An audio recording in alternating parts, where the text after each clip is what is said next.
BJP ഇത്തവണ നിങ്ങൾ കണ്ടിട്ടുണ്ടാവും. BJPയുടെ സംസ്ഥാന പ്രസിഡന്റ് അതുപോലെ പാർട്ടിയുടെ പ്രഭാരി ഒക്കെ പ്രഖ്യാപിച്ചിട്ടുള്ളത് ഞങ്ങൾ ഇത്തവണ മത്സരിക്കുന്നത് ജയിക്കാനാണ്.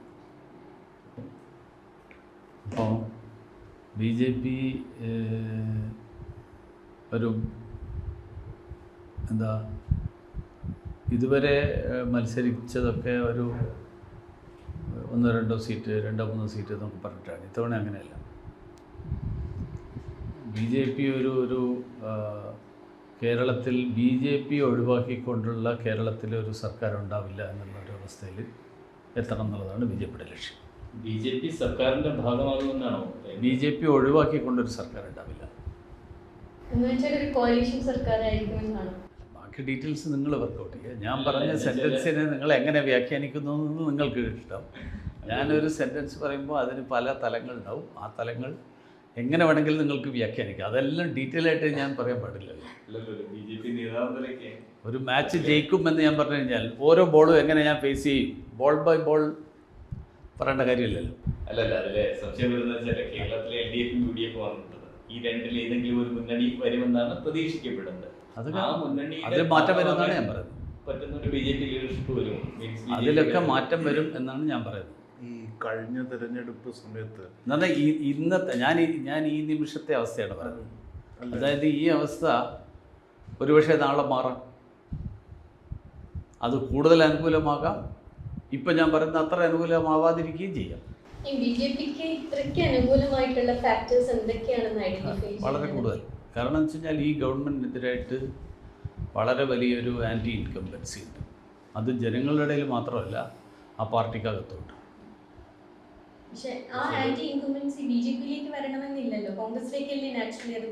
അതൊക്കെ നിങ്ങളുടെ തെറ്റിദ്ധാരണയാണ്. കാരണം അല്ലല്ല, അതൊക്കെ ഇപ്പോഴുള്ള ചിത്രമല്ല. ആ ചിത്രമൊക്കെ മാറാം. കാരണം കോൺഗ്രസ്സിനെ ആരും ബുദ്ധിയുള്ള രാഷ്ട്രീയക്കാരും ഭാവിയെക്കുറിച്ച് പ്രതീക്ഷയുള്ള രാഷ്ട്രീയക്കാരും കോൺഗ്രസ്സിനെയല്ല ഒരു ഓപ്ഷനായിട്ട് കാണുന്നത്, BJPയാണ് ഓപ്ഷനായിട്ട് കാണുന്നത്. അത് വളരെ ക്ലിയറാണ്. കാരണം BJP is on the rise, Congress is on the slide.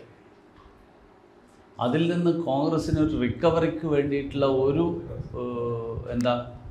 ഒരു തരത്തിലുള്ള ഒരു സിഗ്നലും ഇപ്പോഴും കോൺഗ്രസ്സിൽ നിന്ന് ഇപ്പോഴും എമിനേറ്റ് ചെയ്തിട്ടില്ല. കോൺഗ്രസിൻ്റെ സ്പേസ് ആണ് BJP കൈയടക്കാൻ ശ്രമിക്കുന്നത്. അല്ല, ഞങ്ങൾ രണ്ടുപേരുടെ സ്പേസ്, CPMൻ്റെ സ്പേസിലും വലിയ തോതിൽ ഞങ്ങൾ സ്വാധീനം ഉണ്ടാക്കില്ല. CPMൽ നിന്നും ഇപ്പം ഞങ്ങളുടെ കൂട്ടത്തിൽ ഇപ്പം വന്നിരിക്കുന്ന ആൾക്കാർ, ഞങ്ങളുടെ കൂട്ടത്തിലേക്ക് CPMൻ്റെ ഏരിയ സെക്രട്ടറി വരെയുള്ള ആൾക്കാർ വന്നില്ലേ. ഇനിയും ധാരാളം ആൾക്കാർ വരാനുള്ള ആൾക്കാരെ ഞങ്ങൾ സമയം തീരുമാനിക്കാത്തത് കൊണ്ടാണ് വരാത്തത്. ഡെഫിനറ്റ്ലി കോൺഗ്രസിൽ നിന്ന് എപ്പോൾ വേണമെങ്കിൽ വരാം. അത് വലിയ ഇഷ്യൂ അല്ല. ഇല്ല, അതുകൊണ്ടാണ് ഞാൻ പറഞ്ഞത്. ഞാൻ പറഞ്ഞില്ലേ, ഇനിയും ധാരാളം ആൾക്കാർ വരാനുണ്ടെന്നാണ് ഞാൻ പറഞ്ഞത്. കോൺഗ്രസിൽ നിന്ന് ശശി തരൂർ അടക്കം ഒരുപാട് പേരുടെ പേരുകൾ നമ്മൾ കുറേ നാളായിട്ട് കേട്ടോണ്ടിരിക്കും. പക്ഷെ അവരാരും അങ്ങോട്ട് വന്നെത്തിയിട്ടില്ല. ശശി തരൂരിൻ്റെ പേര് ഞാൻ എപ്പോഴെങ്കിലും പറഞ്ഞിട്ടുണ്ടോ? ഞാൻ എൻ്റെ പോയിൻ്റാണ് പറഞ്ഞത്. ഞാനൊരു വളരെ സീരിയസ് ആയിട്ട് പൊളിറ്റിക്സിനെ അനലൈസ് ചെയ്യുകയും പഠിക്കുകയും ചെയ്യുന്ന ഒരാളാണ്. ശശി തരൂർ BJPയിൽ വരുമെന്ന് ഞാൻ ഒരു നിമിഷത്തിലും പറഞ്ഞിട്ടില്ല. ഞാൻ ഇൻഡിവിജ്വൽ ടോക്കിൽ പോലും ആരോടും പറഞ്ഞിട്ടില്ല ശശി തരൂർ വരാൻ സാധ്യതയുണ്ട്. ഞാൻ അന്നും ഇന്നും ഞാൻ വിശ്വസിക്കുന്നത് ശശി തരൂർ കോൺഗ്രസ് തന്നെ നിൽക്കും.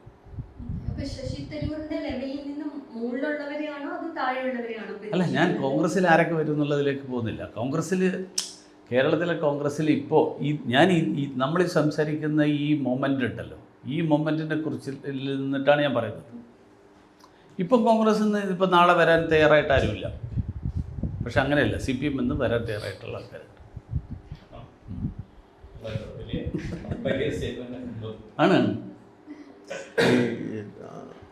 ആദ്യം പറഞ്ഞ ഞാൻ ഒരു നിമിഷം ശരി, ഞങ്ങൾ റെഡിയാണ്, വന്നോളൂ എന്ന് പറഞ്ഞു കഴിഞ്ഞാൽ ആൾക്കാർ റെഡിയാണ്. ഡെഫിനറ്റ്ലി CPMൽ കടന്നു പോകുന്ന ഒരു ടെർമോയിലിനെ കുറിച്ച് ഒരുപക്ഷെ നിങ്ങൾക്ക് എന്തുകൊണ്ട് അറിയുന്നില്ല എന്ന് എനിക്കറിയില്ല. അല്ല, പക്ഷേ അങ്ങനെ ഒരു സിറ്റുവേഷൻ ആണെങ്കിൽ BJPക്ക് പൊളിറ്റിക്കൽ ഇന്റലിജൻസ് വെച്ചിട്ട് അത് ഇപ്പൊ കാഷ് ചെയ്യുകയല്ലേ വേണ്ടത്? അല്ല അതുകൊണ്ടല്ല ഞാൻ പറഞ്ഞത്, ആ അത് ചെയ്യുന്നുള്ളത് കൊണ്ടാണല്ലോ ഞാൻ പറഞ്ഞത്. പക്ഷേ ഇതൊക്കെ എന്താ വെച്ചാൽ രാഷ്ട്രീയത്തിൽ ഓരോ നിമിഷവും സാഹചര്യം മാറിക്കൊണ്ടിരിക്കും. ആ സാഹചര്യം മാറിക്കൊണ്ടിരിക്കുന്നതിനനുസരിച്ച്, കാരണം അൾട്ടിമേറ്റ്ലി ജനങ്ങളുടെ വികാരമാണ് ഓരോ രാഷ്ട്രീയ പ്രവർത്തകനും പ്രകടിപ്പിക്കുക. ഇപ്പോൾ ജനങ്ങളുടെ വികാരം സർക്കാരിനെതിരാണ് എന്ന് വരുമ്പോൾ അത് CPM-നകത്ത് തന്നെ റിഫ്ലക്റ്റ് ചെയ്യുന്നുണ്ട്. അങ്ങനെയുള്ളത് കൊണ്ടാണല്ലോ എനിക്ക് ആറ്റിങ്ങൽ പോലെയുള്ള മണ്ഡലത്തിൽ എനിക്ക് ലീഡ് ചെയ്യാൻ പറ്റിയത്. BJP-യുടെ സംഘടനാ ശേഷി കൊണ്ടല്ലല്ലോ എനിക്ക് ലീഡ് ചെയ്യാൻ പറ്റിയത്. വർക്കല പോലത്തെ മണ്ഡലത്തിൽ ഞാൻ 5000 വോട്ടിന് വരെ അടുത്തെത്താൻ കാരണം ലോക്സഭാ തെരഞ്ഞെടുപ്പിൽ ആ ഒരു ഇത്, അത് ഇപ്പോഴുള്ളതല്ല, അത് അന്നുണ്ടായിരുന്നു. പക്ഷെ അത് BJP-ക്ക് അന്ന് വേണ്ടത്ര അത് വിജയത്തിലെത്തിക്കാൻ BJP-ക്ക് സാധിച്ചില്ല. പക്ഷെ അതിൽ വരുമ്പോഴത്തേക്കും അതിലൊരു പേഴ്സണൽ വോട്ടുകളോട് വരുന്നത് മാറ്റിങ്ങലിലെ എനിക്ക് പേഴ്സണലായിട്ട് എൻ്റെ കുടുംബാംഗങ്ങളൊന്നും അല്ലല്ലോ അവിടെയുള്ള. പ്രഭാവം എന്നൊരു ഫിനോമിനല്ലേ? എല്ലാവർക്കും വ്യക്തിപ്രഭാവം ഉണ്ടാവില്ല. എതിരായിട്ട് മത്സരിക്കുന്ന ആൾക്ക് വ്യക്തിപ്രഭാവം ഇല്ലഞ്ഞിട്ടാണോ? അവർ രണ്ടുപേരും വ്യക്തിപ്രഭാവം കുറഞ്ഞ ആൾക്കാരായിരുന്നില്ലല്ലോ. എന്നിട്ട് ഞാൻ മുന്നിൽ വന്നില്ലേ? ഈ ഇപ്പം സിറ്റിംഗ് MP, സിറ്റിംഗ് MLA. എനിക്ക് ആ കോൺസ്റ്റിറ്റ്യുവൻസിയുമായിട്ട് ഞാൻ അവിടെ പോയി ഒരു കൊല്ലം വർക്ക് ചെയ്തു എന്നുള്ളതല്ലാതെ എനിക്ക് അവിടുത്തെ വേറെ എന്ത് ബന്ധമുള്ളത് എന്ന് പറഞ്ഞാൽ, അങ്ങനെയുള്ളൊരു സാഹചര്യത്തിൽ പോലും എനിക്ക് അത്രയും വോട്ട് കിട്ടിയെന്നാണ് ഞാൻ പറയുന്നത്. ഈ നേരത്തെ ആദ്യം പറഞ്ഞ ഇതുണ്ടല്ലോ, ഈ BJP-യുടെ ഇതില്ലാതെ ഒരു സർക്കാർ കേരളത്തിൽ അടുത്തൊരു സർക്കാർ വരില്ല എന്ന് അങ്ങ് പറഞ്ഞല്ലോ. അപ്പം അത് ഒരു തരത്തിൽ പറഞ്ഞാൽ ഒരു നെക്ക് ആൻഡ് നെക്ക് ഫൈറ്റ് LDF-ഉം UDF-ഉം തമ്മിൽ ഉണ്ടാവുകയും അതിനകത്ത് BJP 1, 2, 3 ആയാലും BJP അതിനകത്ത് ഒരു നിർണായക ശക്തിയായി മാറും എന്നാണോ അങ്ങ് ഉദ്ദേശിക്കുന്നത്? ഞാൻ 1-2 സീറ്റിൻ്റെ ഒന്നല്ല പറയുന്നത്. അല്ല, 1-2 സീറ്റില്ല. ഇതിപ്പോൾ 68-69 നിന്നിട്ട് 2 സീറ്റ് കിട്ടിക്കഴിഞ്ഞാൽ പറഞ്ഞാൽ, പക്ഷേ അതിലൊരു 20 ഒരാൾ നിന്ന് കഴിഞ്ഞാൽ 41 സീറ്റുള്ള ഒരു സഭയാണെങ്കിൽ ആ ഒരാളെ വെച്ചിട്ട് മാനേജ് ഇതാക്കാം. അതൊന്നുമല്ല. പക്ഷെ അതിലൊരു വിശ്വാസത്തിൻ്റെ പ്രശ്നം വരും ഇപ്പോഴും. എന്തെന്ന് പറഞ്ഞാൽ കഴിഞ്ഞ നിയമസഭാ തെരഞ്ഞെടുപ്പ് സമയത്ത് കഴിഞ്ഞ BJP-യുടെ അന്നത്തെ സംസ്ഥാന പ്രസിഡന്റ് പറഞ്ഞത് 140-ൽ 30 സീറ്റ് കിട്ടിയാൽ നമ്മൾ സർക്കാർ രൂപീകരിക്കുമെന്നാണ്. ആ പശ്ചാത്തലത്തിൽ നിന്നുകൊണ്ടാണ് V. മുരളീധരൻ്റെ വാക്കുകൂടെ ജനം കേൾക്കുന്നത്. അപ്പോൾ അതിന് എത്രത്തോളം വിശ്വാസ്യതയുണ്ട്? അത് തിരഞ്ഞെടുപ്പ് കഴിയുമ്പോൾ അറിയും. അപ്പോൾ കഴിഞ്ഞ തെരഞ്ഞെടുപ്പിൽ 0 ആയിരുന്നു. അതുകൊണ്ടാണ് ഞാൻ പറഞ്ഞത്, ഞാൻ ഈ നിമിഷത്തിലെ സാഹചര്യം വെച്ചുകൊണ്ടാണ് ഞാൻ പറയുന്നത്. ഈ സാഹചര്യം മാറാമെന്ന് ഞാൻ ഇപ്പോഴും പറയുന്നത്. കാരണം അതായത് BJP-ക്ക് എത്രമാത്രം ഫലപ്രദമായിട്ട് ഈ സാഹചര്യത്തെ പ്രയോജനപ്പെടുത്താൻ കഴിയും എന്നുള്ളതിനനുസരിച്ചിരിക്കും തുടർന്നങ്ങോട്ടുള്ള മൊമെൻറ്റം ഇംപ്രൂവ് ചെയ്യോ അതോ പോകുമോ എന്ന്. അങ്ങ് പറഞ്ഞ ഈ വാദത്തിൽ തന്നെയുള്ള എൻ്റെ സംശയങ്ങളാണ് പറയുന്നത്. ഇപ്പം കോൺഗ്രസിനെ കുറിച്ചുള്ള, കോൺഗ്രസിൽ നിന്ന് എപ്പോൾ വേണമെങ്കിലും ആൾക്കാർ വരാമെന്ന് പറഞ്ഞു.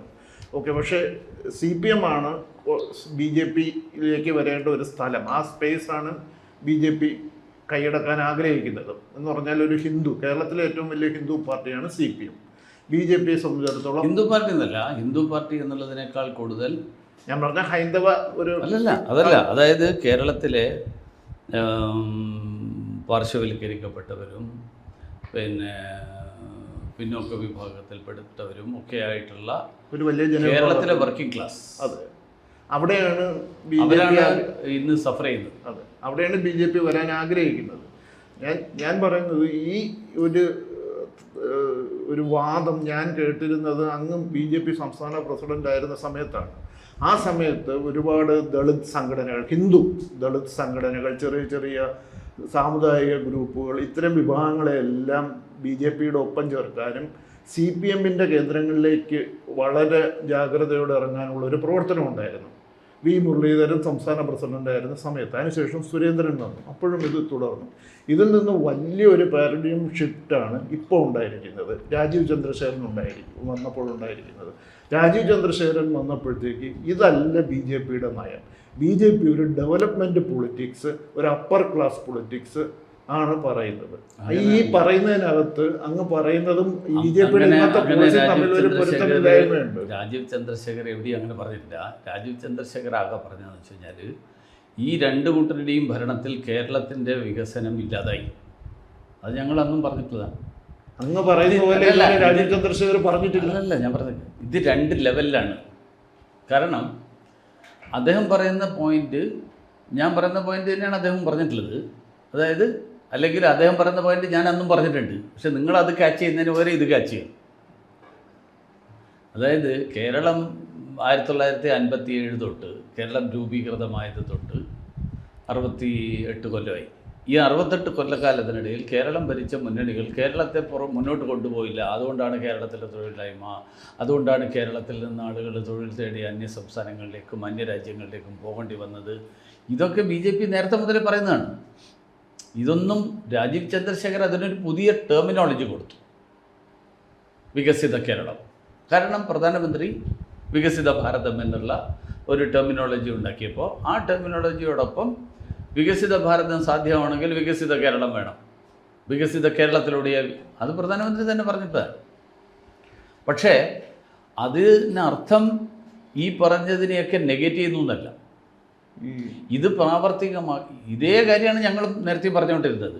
ഇത് ഇംപ്ലിമെൻ്റ് ചെയ്യുന്ന രീതികളിൽ കുറച്ചും കൂടി ഒരു നേരത്തെ ഉണ്ടായിരുന്നതിനപ്പുറത്തേക്കുള്ള ഒരു എഫർട്ട് കൂടി രാജീവ് ചന്ദ്രശേഖർ തുടങ്ങി. അത് ഈ രാജീവ് ചന്ദ്രശേഖർ തുടങ്ങിയതല്ല. ഈ കഴിഞ്ഞ കാലങ്ങളിൽ BJP കേരളത്തിൽ പ്രത്യേകിച്ച് വളർന്നു വരുന്ന ഇസ്ലാമിക ഭീകരവാദം, അതിന് CPM-ൻ്റെയും കോൺഗ്രസിൻ്റെയും സർക്കാരുകളും സർക്കാരില്ലാത്ത സമയത്തും അവരിൽ നിന്ന് കിട്ടുന്ന ഒരു കവേർഡ് സപ്പോർട്ട്, ആ സപ്പോർട്ട് കേരളത്തിൽ അപകടകരമായിട്ടുള്ള ഒരു എക്കോസിസ്റ്റം ഉണ്ടാക്കുന്നു. ആ എക്കോസിസ്റ്റമാണ് കേരള സ്റ്റോറിയെ ഒക്കെ പരസ്യമായിട്ട് എതിർക്കണം എന്നുള്ള ഒരു സ്റ്റാൻഡിലേക്ക് എല്ലാവരും എത്തുന്നത്. എന്ന് പറഞ്ഞാൽ അവർ മാത്രമല്ല, ബാക്കിയുള്ള ആൾക്കാർ എന്തിനാ ഇപ്പോൾ ഇങ്ങനെ ഒരു സ്റ്റോറി. നിയമത്തിൻ്റെ വഴിയിലൂടെ ചോദ്യം ചെയ്യുക. മുഖ്യമന്ത്രി ട്വീറ്റ് ചെയ്യലല്ലോ വേണ്ടത്. മുഖ്യമന്ത്രി അങ്ങനെയാണെങ്കിൽ ഇത് നിയമവിരുദ്ധമാണെങ്കിൽ നിയമപരമായിട്ട് നടപടിയെടുക്കണം. മുഖ്യമന്ത്രിയുടെ കയ്യിലുള്ള അധികാരം ഉപയോഗിച്ചുകൊണ്ട് ഹൈക്കോടതി അനുവദിച്ചു. ഹൈക്കോടതിയുടെ ഡിവിഷൻ ബെഞ്ച് അതിൻ്റെ പ്രദർശനം നടത്തിക്കൊള്ളാൻ പറഞ്ഞു. അപ്പോൾ DYFI അതിനെതിരായിട്ട് പ്രകടനം നടത്തുന്നു. DYFI പ്രകടനം നടത്തുന്ന ആർക്കെതിരായിട്ടാണ്? ഹൈക്കോടതിക്കെതിരായിട്ട്. അപ്പോൾ പക്ഷേ ഹൈക്കോടതിക്കെതിരായിട്ട് എന്ന് പറഞ്ഞാൽ രാജ്യത്തിൻ്റെ ഭരണഘടനയ്ക്കെതിരായിട്ട്. ഭരണഘടനയെ ഡിഫൈൻ ചെയ്യാനുള്ള അധികാരമാണ് ഹൈക്കോടതിക്ക്. ആ ഭരണഘടനയെ ഡിഫൈൻ ചെയ്തിട്ട് ഹൈക്കോടതി പറയുന്നു നടത്തുന്നതിൽ കുഴപ്പമില്ലെന്ന്. നടത്തുന്നതിൽ കുഴപ്പമില്ലെന്ന് പറഞ്ഞിട്ട് DYFI പ്രകടനം നടത്തുമ്പോൾ നമ്മുടെ മെയിൻ സ്ട്രീം മീഡിയയുള്ള ആൾക്കാർ അടക്കം DYFI ചെയ്യുന്നത് വളരെ നല്ല കാര്യം, ഈ കേരള സ്റ്റോറി ഇറക്കുന്ന ആൾക്കാർ ചെയ്യുന്നത് എന്തൊരു വലിയ പാതകം. ഞാൻ നിങ്ങളെ കുറ്റപ്പെടുത്തുകയല്ല, ഞാൻ പറയുന്നത് ഈ ഒരു തിങ്കിങ് വരുന്നത് കേരളത്തിൽ ഹിന്ദു എന്ന് പറയുന്നത് എന്തൊരു അപരാധമാണ് എന്നുള്ളൊരു ധാരണ കേരളത്തിൽ മാർക്സിസ്റ്റ് പാർട്ടി സൃഷ്ടിച്ചു. കോൺഗ്രസ് അതിനെ എതിർക്കാനുള്ള ഐഡിയോളജിക്കൽ സ്ട്രെങ്ത് ഇല്ലാത്തതുകൊണ്ട് കോൺഗ്രസ് മാർക്സിസ്റ്റ് പാർട്ടി സൃഷ്ടിക്കുന്ന ഒരു നെറേറ്റീവിൻ്റെ കൂടെ പോവുകയാണ്. അതുകൊണ്ടാണല്ലോ ഈവൻ എനിക്കറിയാം, ഞങ്ങൾ ABP-യിലുണ്ടായിരുന്ന കാലത്ത് സ്വകാര്യ മേഖലയിൽ ഒഫ്താൽമോളജി കോഴ്സ് അനുവദിച്ചതിനെതിരായിട്ട് അന്ന് സമരം ചെയ്തിട്ടുണ്ട്. വാസ്തവത്തിൽ ABP-യുടെ നാഷണൽ പോളിസിക്ക് അനുകൂലമായിരുന്നില്ല, അത് അനുസരിച്ചിട്ടായിരുന്നില്ല. കാരണം പ്രൈവറ്റ് സെക്ടറിൽ ഇൻസ്റ്റിറ്റ്യൂഷൻസ് പാടില്ല എന്നുള്ളൊരു അഭിപ്രായം ABP-ക്ക് ഇല്ലായിരുന്നു. പക്ഷേ കേരളത്തിൻ്റെ സാഹചര്യം ABP-യെ പോലും അങ്ങനൊരു സ്റ്റാൻഡ് എടുക്കാൻ നിർബന്ധിതമാക്കുന്ന ഒരു സാഹചര്യം ഉണ്ടായിരുന്നു. ഇപ്പോൾ സാഹചര്യം മാറി.